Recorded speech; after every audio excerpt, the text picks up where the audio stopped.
So if you're like me, you're always looking to grow your performance and see how you can do better.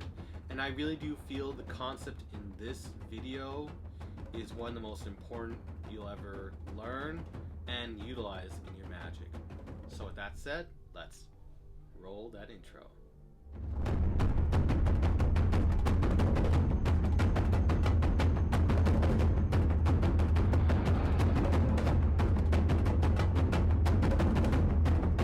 And honestly, the concept is pretty simple, and it's just going slower in your magic.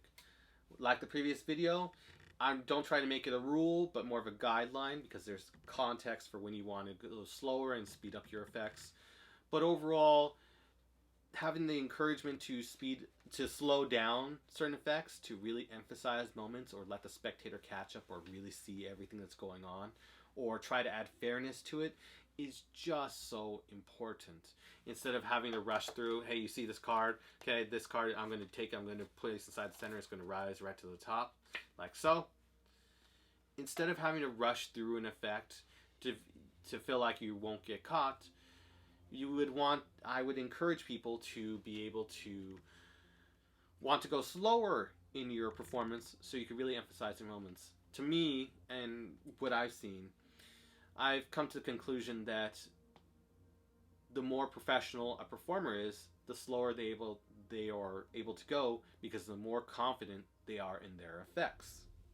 So a professional wouldn't need to go fast. They would know that everything works out, and they can just be able to, in many contexts, not all, be able to take their time with the performance. So I would say, yeah, I've got a wonderful effect to show you today. You see this 2 right here, this 2 of spades, as an example. I want to do something with this 2. I want to get it, and I want to place it, say, about the center. That you say about the center. That's about the center, right? Okay. And I want you to push inside, and we're going to lose inside the pack. Be very, very fair and going as slow as I can. Now, if the card was to rise to the top after just being placed in the center, that'd be pretty interesting, wouldn't it? They go, yeah. Check this out. Little magic gesture, and lo and behold, it has risen to the top. And then you get a visceral reaction from that. And I think, at least in my mind, that looks a lot better than having to rush beforehand, as I'd shown you, just rushing through the effect and going really fast to do the transformation. It just doesn't seem as professional, at least in that context, and it also depends on if it's your style. If you have like a very, I don't want to say hot shot type personality, but if you're very bold and brave and you want to do it, there is a tempo you can follow. Especially if you break your tempo, it can have trade-offs. If it's intended, great. Now you've created more theater for it. But if it's not what you were intending for tempo change, and people don't really understand why, then it can throw off your whole entire act because of that tempo change. But there is a good need for tempo change within reason, which could be cool. But assuming you're just doing a one trick performance, maybe in context, or a couple, it really does add emphasis and confidence. What I've noticed, confidence, to be able to go so slow, to be able to say I went fair. They've seen everything. They had every opportunity to see what's going on or see something that went wrong. And then when nothing had gone wrong, and the moment is to happen, you went fair. You can show everything. Watch it go inside, and it rises to the top. Then you've come up with a great effect. And I know I'm using I'm relating it to the context of an ACR right now, but this really does apply to a larger amount of concepts. I'll take it for. I so badly want to do this. Okay, I'll do it. Not sponsored, but I'm just using my memory card for this effect instead of a coin. I have coins, but I just want to try this out. So I do the same. Hopefully you can see the memory card. I'm having fun with this. And we do it the same way. I want to show you something amazing. We got the memory card right here. This is about $300 to $500 in a single memory card right here. So we would want to be very careful with it. If I get it, okay, and I want to be as fair as I possibly can, if I just to give it a little crumple up, you get to just go, just like that, and reappear right outside my mouth. Kind of weird, isn't it? Now, I don't want to go too fast or anything of that nature. I want to try to take this memory card and just crush it away. It just goes. And it actually appears inside my code right here. And notice the difference in that.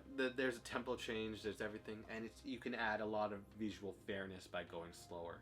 And again, it's not for everyone, but it's something you should really definitely consider doing to be able to make it more clear to your audience. Especially if they've ever mentioned before that, oh, I didn't see it, it was too fast. Being able to add that fairness for the spectator so they don't have any reason to doubt you. Raise it from being a puzzle, could raise it from being just a puzzle effect to now being a magical effect, because now there's more layers because you remove the speed of it and not being a speed game to watch how fast it's going, but rather when was the moment for them. Or maybe changing it possibly from being a magical effect with added layers to being a miracle class for them, because you're doing it so slow and fairly, they have nothing to go on, they have no explanation, nothing. It's an embracing moment for them, like real magic for them. And so be able to do it very slowly, create a fair moment. It's just a wonderful thing overall, I think. So again, it doesn't apply just to cards, it doesn't apply just to coins. You could try anything you do. But by going slower, it makes you, actually, believe it or not, it actually makes it a lot easier just to perform effects. Because you don't feel like by going too fast beyond what your muscle memory is doing, you're not going to trip up as much. You're able to focus more on the presentation. You're able to add more time to your routines, especially if you feel like you want your routines to last longer or just a bit longer so they can transition to one to another, so you don't have to blow through your entire arsenal and maybe you have save an encore or whatever. You have that opportunity by going slower. You have that opportunity by being more into with the spectator and showing confidence that you don't need to go fast to cover your tracks. You're that confident in your moves that you can just do it slowly. And there's many more reasons among that to go slower. I know people in the comments section will mention it as well. But I really do feel it's an important concept that we should be reminded of. I continually need to be reminded of it occasionally when I get so excited I know I go fast. But it's continually important to go slower so you can emphasize moments, create magical experiences. It just helps overall. And again, it fits your style and if the context suits it. So, I hope you enjoyed that a little bit. Something I love to say, or as I love to say, it's something I wish I had heard as I was growing in performance. But I can share it with everyone here. If you haven't checked out this video yet, or this video yet, definitely check them out. And I will see you in another video. Have a wonderful day.